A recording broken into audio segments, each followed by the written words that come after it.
उग्रसेन का राज्याभिषेक तथा भगवान का विद्या अध्ययन। श्री पराशर जी बोले, अपने अति अद्भुत कर्मों को देखने से वसुदेव और देवकी को विज्ञान उत्पन्न हुआ देखकर भगवान ने यदुवंशियों को मोहित करने के लिए अपनी वैष्णवी माया का विस्तार किया और बोले, हे मात, हे पिताजी, बलराम जी और मैं बहुत दिनों से कंस के भय से छिपे हुए आपके दर्शनों के लिए उत्कंठित थे, सो आज आपका दर्शन हुआ है। जो समय माता पिता की सेवा किए बिना बीतता है वो असाधु पुरुषों की ही आयु का भाग व्यर्थ हो जाता है। हे तात, गुरु, देव, ब्राह्मण और माता पिता का पूजन करते रहने से देहधारियों का जीवन सफल हो जाता है। अतः हे तात, कंस के वीर्य और प्रताप से भीत हम परवशों से जो कुछ अपराध हुआ हो वो क्षमा करें। श्री पराशर जी बोले, राम और कृष्ण ने इस प्रकार कह माता पिता को प्रणाम किया और फिर क्रमशः समस्त यदुवृद्धों का यथा योग्य अभिवादन कर पूर्ववासियों का सम्मान किया। उस समय कंस की पत्नियां और माताएं पृथ्वी पर पड़े हुए मृतक कंस को घेर कर दुख शोक से पूर्ण हो विलाप करने लगी। तब कृष्णचंद्र ने भी अत्यंत पश्चाताप से विहल हो स्वयं आंखों में आंसू भरकर उन्हें अनेकों प्रकार से ढांढस बंधाया।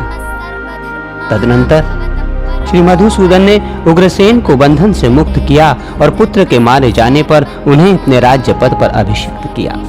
श्री कृष्णचंद्र द्वारा राजाभिषिक्त होकर यदुश्रेष्ठ उग्रसेन ने अपने पुत्र तथा और भी जो लोग वहां मारे गए थे उन सबके औधौदैहिक कर्म किए। औधौदैहिक कर्मों से निवृत्त होने पर सिंहासनारूढ़ उग्रसेन से श्री हरि बोले, हे विभो, हमारे योग्य जो सेवा हो उसके लिए हमें निशंक होकर आज्ञा दीजिए।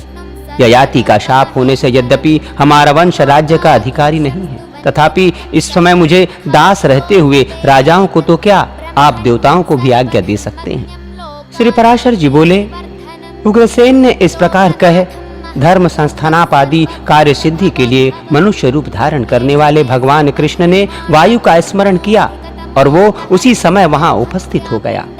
तब भगवान ने उससे कहा, हे वायु, तुम जाओ और इंद्र से कहो कि हे वासव, व्यर्थ गर्व छोड़कर तुम उग्रसेन को अपनी सुधर्मा नामक सभा दो। कृष्णचंद्र की आज्ञा है कि ये सुधर्मा सभा नामक सर्वोत्तम रत्न राजा के ही योग्य है, इसमें यादवों का विराजमान होना उपयुक्त है। श्री पराशर जी बोले, भगवान की ऐसी आज्ञा होने पर वायु ने ये सारा समाचार इंद्र से जाकर कह दिया और इंद्र ने भी तुरंत ही अपनी सुधर्मा नाम की सभा वायु को दे दी।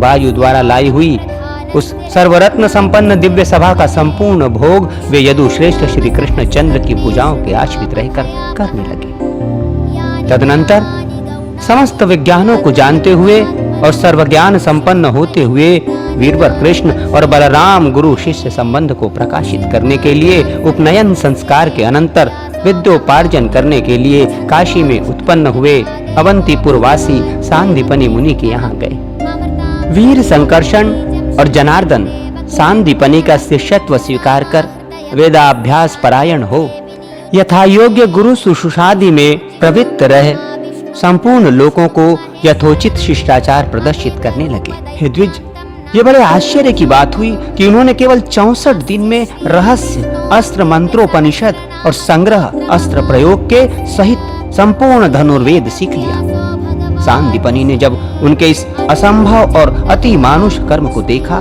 तो यही समझा कि साक्षात सूर्य और चंद्रमा ही मेरे घर आ गए हैं।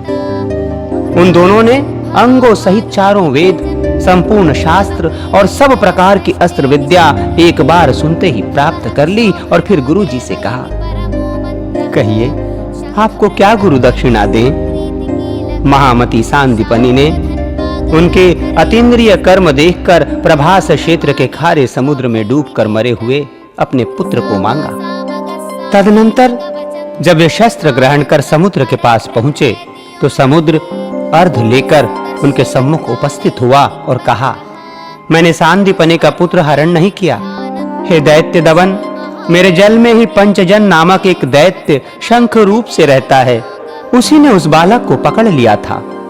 श्री पराशर जी बोले, समुद्र के इस प्रकार कहने पर कृष्णचंद्र ने जल के भीतर जाकर पंचजन का वध किया और उसकी अस्थियों से उत्पन्न हुए शंख को ले लिया, जिसके शब्द से दैत्यों का बल नष्ट हो जाता है, देवताओं का तेज बढ़ता है और अधर्म का क्षय होता है।